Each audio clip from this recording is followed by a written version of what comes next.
So without further ado, our next keynote presenter, multi-channel eye movement integration. He wrote the book on it, right? But this is like an NLP based, right? But it was before the guys really started, this is like the real deal stuff. The other guys started copying the other stuff and like kind of like doing that routine. This is the guy who really actually does it, invented it, made it. It's a really big, thick book. I looked at it already. It's incredible. I can't wait to use it myself. This is really awesome. So, and this material is solid. I'm serious. Everybody needs to be learning this. Everybody needs to be doing it. All right? So I want to have a thunderous round of applause. Mike Denninger, ladies and gentlemen. Mike Denninger, thunderous round of applause. Here he is.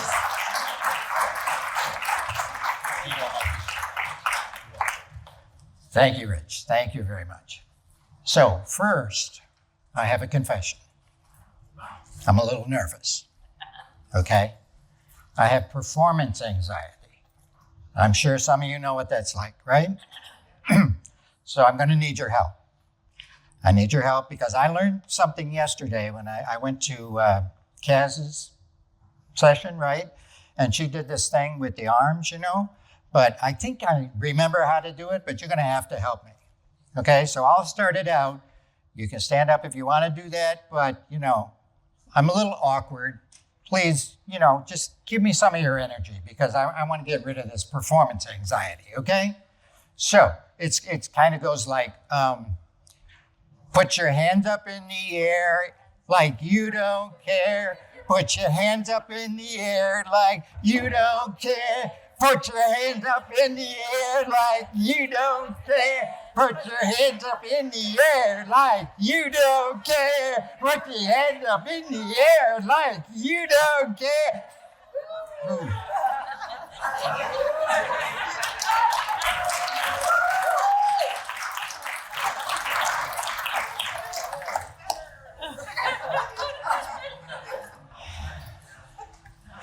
Now I have to calm myself down.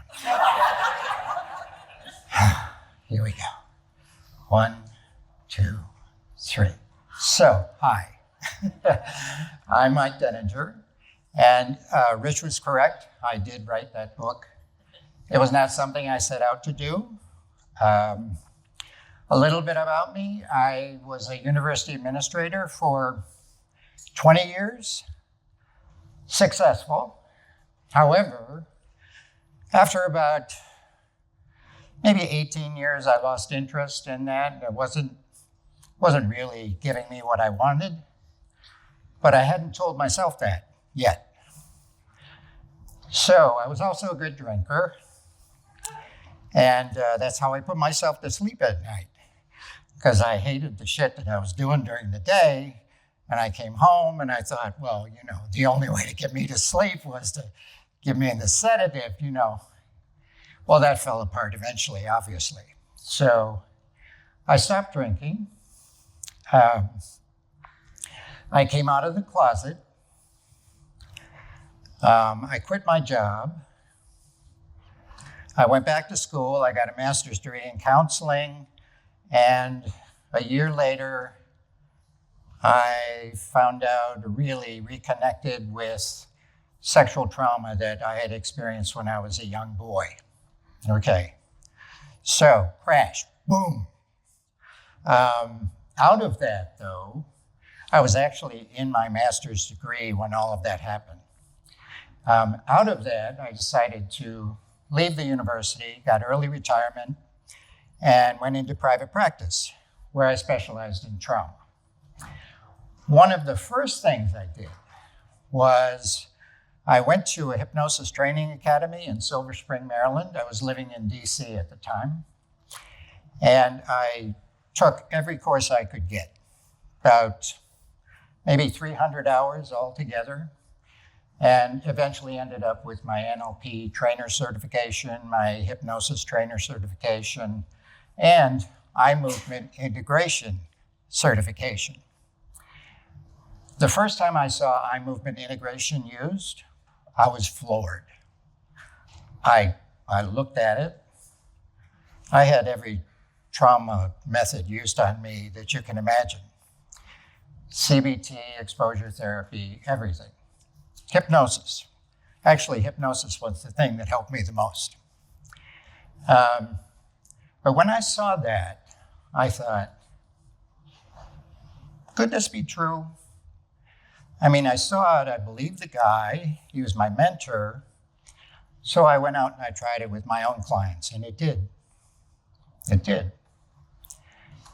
And I have to say, after all of my training and all of my work with hypnosis, that the eye movement therapy was the fastest trip to resolution of trauma symptoms. The fastest. And the one that stuck the most. The one that you didn't have to go back and redo after a while. Now, you know there's a bunch of eye movement therapies out there. More than I can tell you because I don't know them all, honestly. But there's EMDR, of course. EMDR, unbeknownst to a lot of people, is NLP based.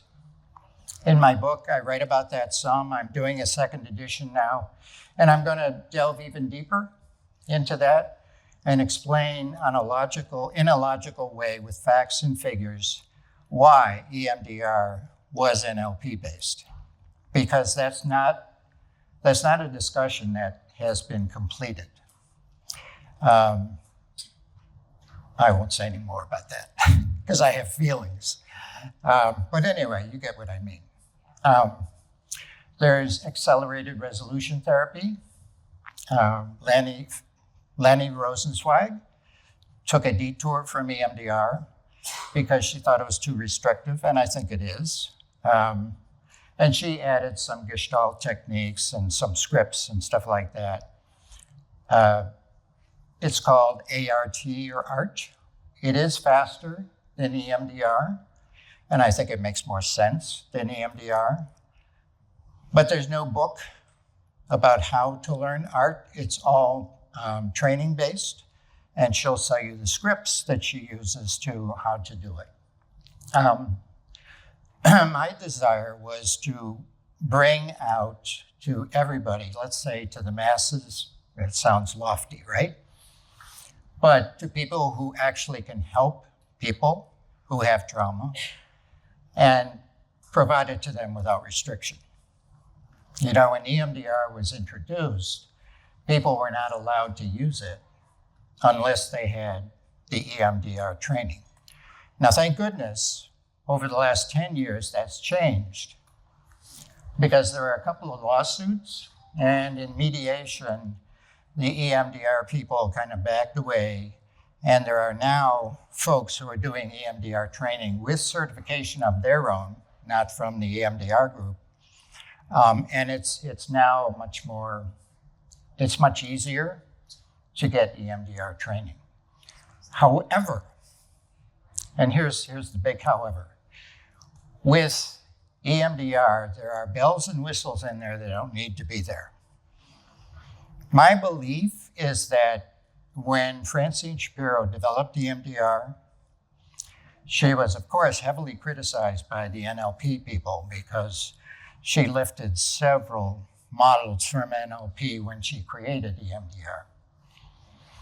However, she insisted until she passed in 2019, I think it was, that it had nothing to do with NLP. I mean, that's just not true. The other thing about EMDR is that it has a real heavy cognitive component. So when you are talking with a client, by the way, I'm EMDR trained. When you're talking with a client in the beginning, you elicit a cognition from them, and they want it to be an I statement. I'm about this problem state. I'm whatever. And the way it works is you're steered toward a negative self-assessment. So I'm weak, I'm powerless, I should have done something to stop it, and so on and so on. And then after each eye movement set, and they use bilateral eye movements, right, at about eye level. After each eye movement set, they say, okay, on a score from 1 to 7, with 1 is you definitely agree with the statement related to how you would like to feel about this instead of the way you are feeling now. Let's say you start off with a 6, which is a high score. And after each set, they want to get you down to 1, which is where you completely agree with the desired statement that you came up with in the beginning. Okay? The problem with that, and the problem with all cognitive therapies, I think you've heard some things from Richard and some other folks during the conference today that cognitive behavioral therapies are no more effective than talk therapy. In his book, Vanderkolk lays that out for us, gives us the studies that are based on that. There's a study by Steenkamp, who is at NYU, and a team of researchers that took a look at 9 meta-studies of cognitive behavioral therapies. I think 5 were prolonged exposure and 4 were like cognitive processing therapy. And they came back and said, we're not doing a great job. We're not. Because 2/3 of the people 6 months later still had PTSD. Okay, so I think, with the talk about somatic therapies and the push that's coming with that, things are changing. Okay. The thing about eye movement therapies and about MEMI, as I will show you, because I call it MEMI. MEMI does not require you to come up with a desired thought, a desired cognition. In fact, we don't even test cognitions. We can, but I tend not to. I ask for a thought in the beginning. What's your thought about that? And if someone gives me a feeling like, I feel, uncomfortable about that, I say, well, that's a feeling. How do you characterize that problem that you have? One woman that I worked with said, it's my fault. Okay, that's a negative self-statement. We don't try to change it. We don't do cognitive restructuring to say, that's an irrational thought. You've got to come to a place where you don't believe that anymore, and therefore your physical and your emotional reactions are going to subside. The thoughts change automatically. You don't need to do anything about it. If you desensitize the physical feelings, the somatic feelings, you desensitize the emotional reaction, and you desensitize the sensory information, basically the imagery. Sounds can be a part of a trauma response, but they almost never come up for some reason. I'm not sure why. Unless there is a particular sound that relates to what happened in the trauma. The woman who told me it's my fault in the beginning, and this is a video that we use in all of our trainings, complex PTSD person. She witnessed her husband in front of her jump out of a 15-story window and die on the pavement. The sound that she had was thud, right?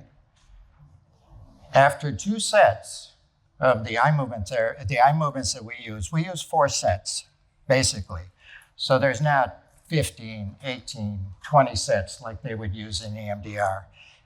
And we don't visit a trauma more than once. There's no need to. If you have one problem state and you test that carefully in the pretest and you do the 4 sets, it's desensitized. And you don't need to go back to it next week or the week after that. So that particular problem state is resolved. However, there are many more things that are attached to that problem state. Some habitual patterns that they have that are dysfunctional, not trusting people, getting into difficulty with relationships, and so on. I'm talking primarily here about a complex PTSD person, okay? And after all of that, after I worked with her for 90 minutes, And I think the video in total is about 75 minutes. And you can see where she was when she started. She was dissociating. So, when we were starting out, I was trying to get her not to focus on the trauma itself. I give it a location. It's out there. We're here. I'll show you that when I walk through the protocol. But at the end of it all, I said, what are your thoughts about this now? And I said, do you remember what you said in the beginning? She said, no. Most people don't remember. I said, what's your thought about it now? And she said, it's a very unfortunate thing that happened. I said, do you remember what you said in the beginning? She said, no. I said, you said, it's my fault. And she went, ooh. Okay. So that's a good example of the promise of this kind of therapy. It comes from NLP. It's the only eye movement therapy out there that is based on NLP, although some of them use techniques from NLP, but they don't admit to that, or they call it something else. So I'm honored to bring this forward now because what you will see is the structure of experience model from NLP. And the way that I have framed it is there are 4 elements. There's a context, who, what, when, where, what happened. There's thoughts, we pretest for thought. There's feelings, which can be physical, emotional, or tactile. And there's sensory information, which is almost always just a visual image of what happened. And we use submodalities from NLP. And I think it's a unique way of using submodalities. In NLP, we usually talk about submodalities, it's in color. Oh, okay, all right, that's nice. But we don't do anything with it, right? Well, we scale it. Okay, if it's in color and it's a movie and it's clear, then that image, how intense is it for you? 0 to 4. No intensity, mild, moderate, high, the highest. And after we do one eye movement set, we ask 3 questions. After the first set especially. Look out at that image now. Tell me, is it the same or different? No coaching.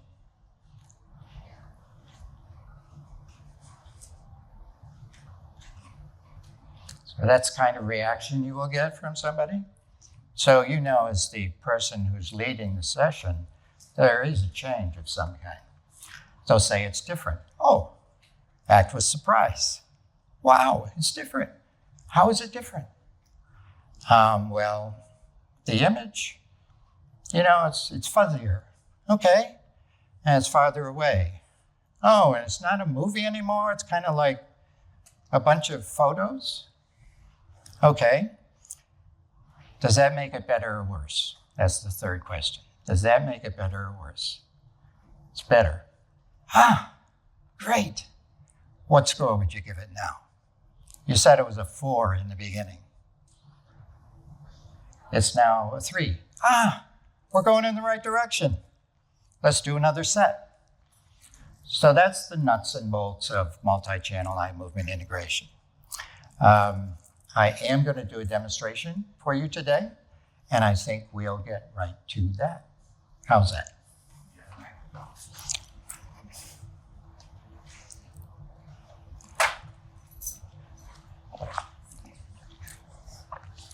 Welcome, Katie.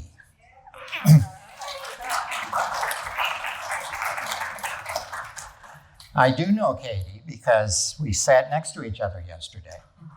And Katie's very engaging, right? Yes, that's true. And she said, oh, you're the big cheese, right? I said highlighter. Headliner. Anyway, so I asked Katie if she had a problem that she would like to, change her reaction to. And we talked about it a little bit. And I don't know the complete extent of the problem because the nice thing about MEMI, and this is different from almost all the other therapies, I almost never ask them to tell me their trauma story. If somebody comes in, I tell them, you don't have to tell me what happened to you. We can go all the way through and we can solve this without you ever telling me what happened, okay? Which is what I did with the woman I was talking about earlier. She told me a couple of things, and but no more than that. Is that right? Yeah. Okay. All right. So we're going to go into presentation mode and demonstration mode, okay? I'm going to look closer. So yesterday we met, right? Turn so we can see you in the camera. There we go. There we go. And you told me that there is a problem that you scaled at about an 8 out of 10. Is that right? Yes. Am I remembering that right? Yes. Okay. 8 out of 10, that's pretty high. So when you think about that problem, right? Is it a problem that you had happen to you, or is it a problem that is relationship related, or what is the nature of it? It happened to me. It happened to you. Okay, I'm going to learn how to do this. All right. When you think about that problem, like I said, I'm not going to ask you to tell me the who, what, when, and where, okay? When you think about that problem, what thought comes up for you? What? Humiliation. I'm humiliated? That kind of thing? Yeah. Okay. Well, you probably definitely want to change that, right? Yes. Right. So what I was doing here was I was establishing rapport with her, kind of quasi yes set, not exactly the yes set, but quasi yes set. I was leading her in a number of questions where she would answer yes, yes, yes. If I completed the yes set, I would have asked her a question that was incorrect, and she would have said no, and I would have known that I had rapport with her. Okay. Now, the second step in our protocol is what we call an agreement to change. So I will ask you, is there any part of you that might not want to let go of these reactions that you have to this particular problem? No. No, definitely. You want to let go of this. Definitely want to let go of this. Okay, great. So that's satisfied. And I will tell you that if there's not a congruent agreement to change, you will stumble later on. And even if you get it like she did, very unequivocally, later on it might come up again. Oh, when you start talking about things that will be different for you, she might say, well, if I had to do that, I don't know if I'd want to do this. You might have to do a second agreement for change. Okay. So the third step is anchoring a resource. And this is traditional NLP, anchoring a resource. So you said that you felt humiliated, right? Mm-hmm. Is that the emotional word that you come up with when you think about this experience? There's 2 words that come up, humiliated and ashamed. So there's outside and inside feelings. Okay. So one that you projected outside is the humiliation, but inside you felt shame. Yes. Okay, I can see the emotion coming up in you. Yeah. So I don't want you to go there yet. Okay? Stay here with me. Okay. All right, good. We're going to say actually, and this is actually step 4, we're going to say that experience is all the way out there on the back wall. Okay? In other words, you're going to have a visual image of that out there. So don't look at it, look at me. Okay, so anytime I see you going there, I'll say, don't go there. Stay here with me, okay? All right, good. So to anchor a resource, if you felt ashamed, what would an opposite word to ashamed be? Opposite. Confident. Confident. I love that. Confident. You look like you've had a lot of confident experiences in your life. Am I right? Yes. Yeah, say it loud. I do have a lot of confident experiences in my life. Good. Okay, so what I'd like you to do now is I'd like you to think about one moment in time when you were completely confident and you're absolutely sure when you think about that back then, whenever it was, You were totally confident. Can you think of one? I got it. You got it? Yeah. Okay. Well, this is one you can tell me about. Okay. So why don't you go ahead and describe it for me? So I was homecoming princess at my high school, and I also played the clarinet, and the whole band went crazy for me. Like the whole high school went crazy for Katie. So I've never felt so loved, and the crowd went wild for me. So I felt very loved and confident. Yeah. Whoa! How about that? Wow. So what we're going to do is we're going to revivify that experience for you. Okay. We're going to bring it back to life. I like it. Yeah. Okay, so what I'd like you to do, you can do this with your eyes open or closed, okay? I'd like you to drift back in time and settle into that experience. You're back there. You're back there. And you are the person. The band is then they're cheering you on. Homecoming princess or queen? Princess. Princess, yes. I didn't want to get that wrong. Okay, did you have a crown and everything? Yes. Yeah? What were you wearing? A sweater. A sweater, okay. You weren't in formal gown or anything? No. Okay, all right. Now settle into that experience and tell me where you feel that experience reverberating in your body. My shoulders. Your shoulders, what's happening?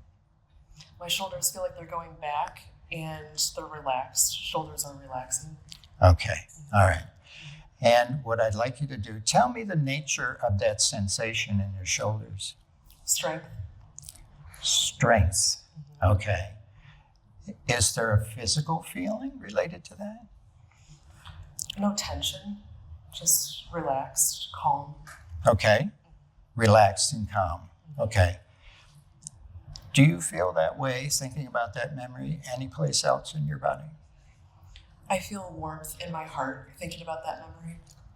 Warmth in your heart. I like that. Okay. Now you can close your eyes. And I want you to be in that experience. You're back there, young woman. And you're listening to all of the cheers. You're seeing all the faces.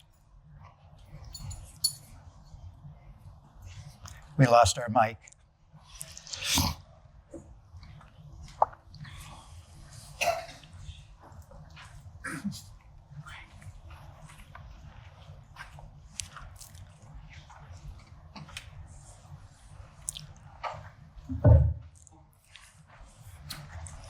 How rude, right? I'll just stay there. I'm still there. Stay there. Okay. So you're in that experience now. You have that feeling in your shoulders.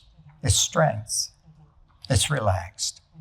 I want you to imagine that you can spread that through your whole body. Let that feeling in your shoulders just kind of ooze over the tops, down your back, down your torso, through your arms, across your elbows, down into your hands, your wrists, your fingers, and let it continue spreading.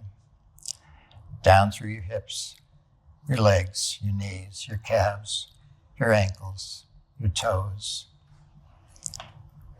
It's a wonderful feeling. All of that adulation.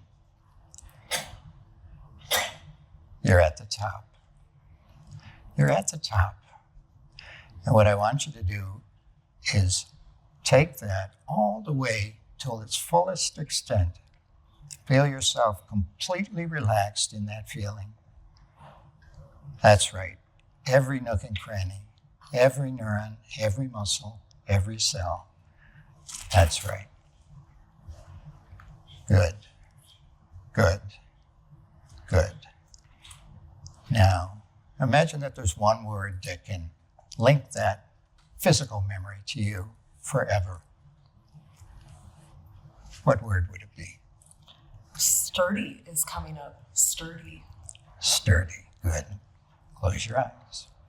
Imagine that all of those feelings that have spread to every nook and cranny, every muscle, every neuron, every cell have made you sturdy. That's right, Katie. Sturdy. Sturdy. Sturdy. Now, anytime you hear me say that word, no matter what we're doing, if I say that word, You're going to remember what it was like to be back there, to be the princess, and to have the whole band cheering and shouting for you. Sturdy. Okay? Now you can slowly open your eyes, but bring back all those resources with you. Okay? Good. Thank you. So I have a question for you. What did you have for breakfast? Eggs. Eggs. Okay. All right. So if I were to say the word sturdy, what happens? I feel sturdy. You feel I sturdy. feel sturdy and taller. You feel sturdy and I taller. feel like a foot taller right now. Okay. Yeah. All right. Good. So that was a little awkward going in, but here's an anchor, a resource that she has. So if we run into some trauma along the way, I can say, remember, Katie, you're sturdy. Okay. It's reciprocal inhibition. It's what Volpe called it anyway. We're putting in a resource, a stimulus that's going to compete with the problem state that we're going to locate out there. Okay? And the two of them can't coexist without one of them losing some strength. That's the idea behind it. Okay. So that was step 3. Anchor a resource. Congratulations. Thank you. All right, now step 4, which I alluded to a little bit before. Something called therapeutic dissociation. Dissociation is not just a bad word, right? We can use it in an effective way. So therapeutic dissociation is when we ask the client to project that image out there. They're not in it. That's a younger you out there, okay? I'm not talking about the princess. I'm talking about the problem state, right? And that's in the past. We're here in the present. That's far away, and we're close. Okay, so I might be saying, don't go there. Stay here in the present. Stay sturdy with me. Okay, all right. So now we're going to do a pretest. And basically, we're not going to talk about the context because I don't want to know the story. I don't have to know it. We're going to move on then to the thought we already have. What was your thought again? I don't know. I'm humiliated? Oh yeah, humiliated. Yeah, I'm humiliated. Right. Okay. So we have a thought, and we'll check in to see if that's true later on. Okay? Don't go there. Were you going there? No, I was thinking I can't even remember what we were talking about. Okay. That's really weird. No, it's not weird at all. It happens all the time. Okay. So let's move on to sensory information, okay? There is an image of that experience, right? Just one image? Yes. Okay. Is it in color or black and white? Color. Okay. Movie, still photo. Slow moving movie. Okay. Slow motion movie. Okay. Is it clear or fuzzy? Clear. Is it framed so it's like this, or is it panoramic so you can see out and around? Panoramic and immersive. And immersive. Okay. Wow. Is that pretty strong for you? So on the intensity scale from 0 to 4, how strong would that be? 3.8. 3.8. Okay, you've thought about this, haven't you? Yeah. She saw the demonstration yesterday. Okay, so let's talk about, there are sounds too, right? Oh, okay. What's the sound? Laughing. Laughing. Okay. And is that loud or soft? Medium. Medium. Okay. Like normal? Okay. Is there anything else distinctive about the sound? No. No. Okay. How strong is that from 0 to 4, the sound? 2. 2. So it's moderate. So when a score is 2, we don't need to worry that much about it unless it gets worse later on. Okay. So then let's move on to physical sensations. Okay. We already know that you have a physical reaction, right? Where is it? It's in my chest, traveling up into my throat, like a squeezing in my throat. Okay. A tightening in your throat? Yeah. Okay. Any other physical feeling? No, just that. Okay. And what score would you give that? 3.8. 3.8. Wow. Okay. Let's move on now to the emotional feeling, which you said you felt ashamed. Is that right? Yes. And what score would you give that? 3. 3. All high scores. Okay. Would you like to get to work? Yes. I'd like to get to work too. Okay. So what I'm going to have you do in a minute is I'm going to have you project that problem state out there. We're going to do some eye movements, and then we're going to stop. We'll take a short, quick break in between, and then I'll ask you to look at it again and tell me whether it's the same or different. Okay? So for folks here, in case you use Zoom a lot, I don't use this normally with in-person clients, but I will use this on Zoom because then your client can see the movement on the screen. Okay. So what I'd like you to do is I'd like you to project that image out there and put your eyes on the light. That's right. Follow it wherever it goes. And you know, this is like splitting your awareness.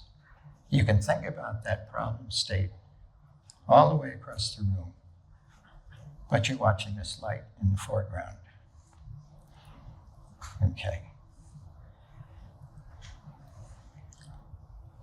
Good. Good. Very good. Okay, I'm going to take it away. Say pumpkin. Pumpkin. Good. Break state. Okay. Now, what I'd like you to do is look out there again. Tell me if it's the same or different. It's different. It's different. How is it different? When you were doing this, it was like it erased that movie. Say that again. When you were going like this with the light, it's like that was being erased. And it went down to a 0. Yeah. Wow. I see some emotion in here. Yeah. Yeah. That's good. Huh? I mean, I hope the emotion is good, right? It's good. It's yeah. good. Okay. All right. All right. I did notice that when I was doing the eye movement, you stalled in the middle a little bit. And I kind of had the idea that you were trying to see if it was changing or not. Is that right? Yes. Okay. Yeah. So you'll find out after you do this for a while that sometimes people will sneak a peek in the middle. It was like I was trying to hold on to it. I was like, I see it, but it was being erased. And then also the feeling in my heart was being erased as you did that. It was like a level going down. Yeah. Wow. Wow. That's something. Oftentimes after the first set, you don't see a big difference. However, she definitely did. Now, we also use a 10-point scale, a SUD scale, right? So let's say that when you started out and you first put it up there, it was at a 10, because that's the way you usually remember it, okay? That's just one change. So now we're going to go on. That's the visual image, right? Yeah. Okay.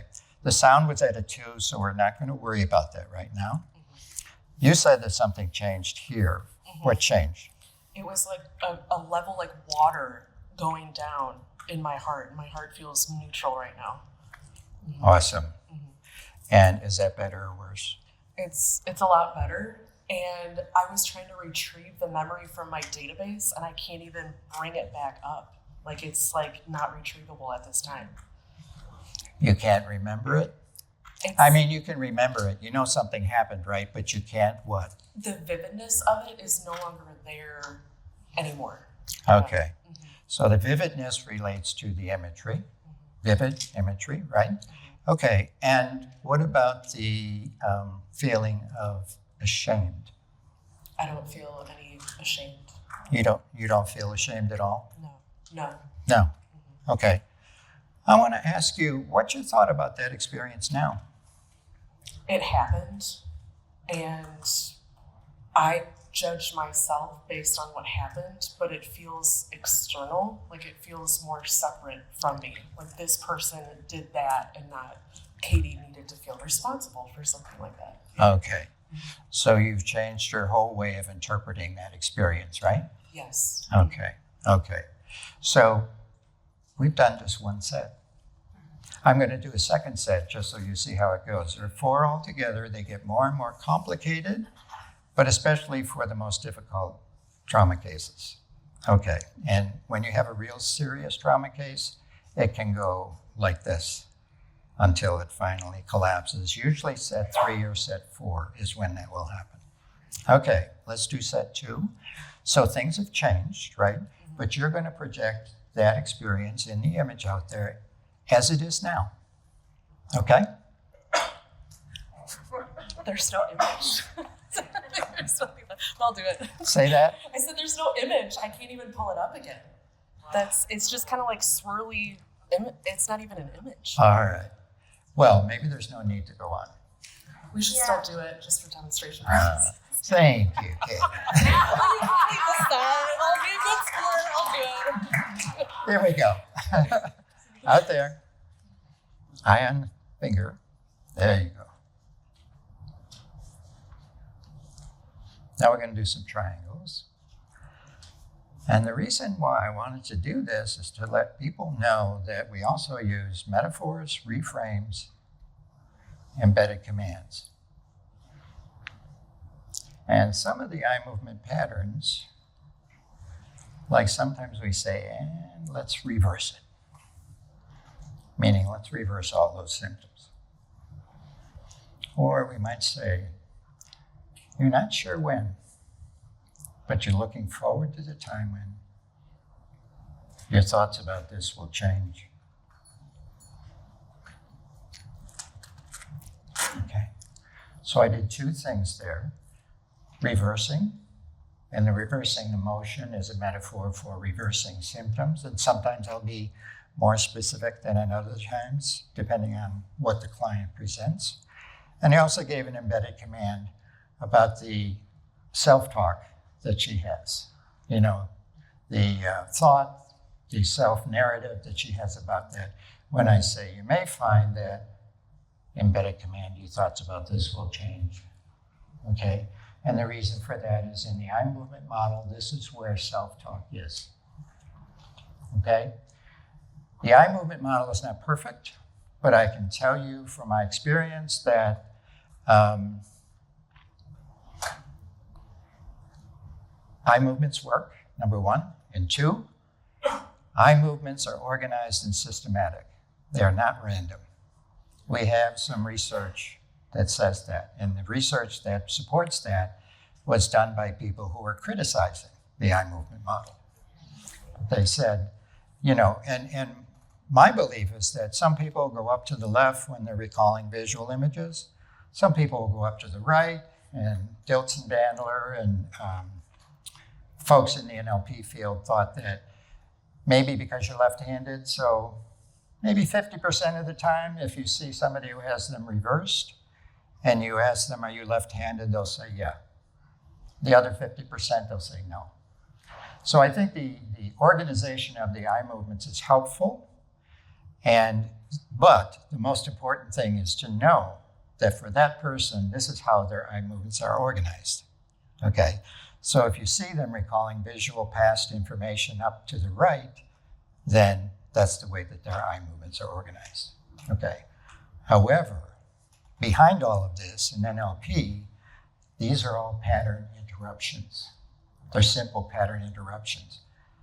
But let's be clear, in the last 5 years, we have hard science that says that when fear memories are installed in a person, there's a neurohormone that stimulates the amygdala and it starts going like this.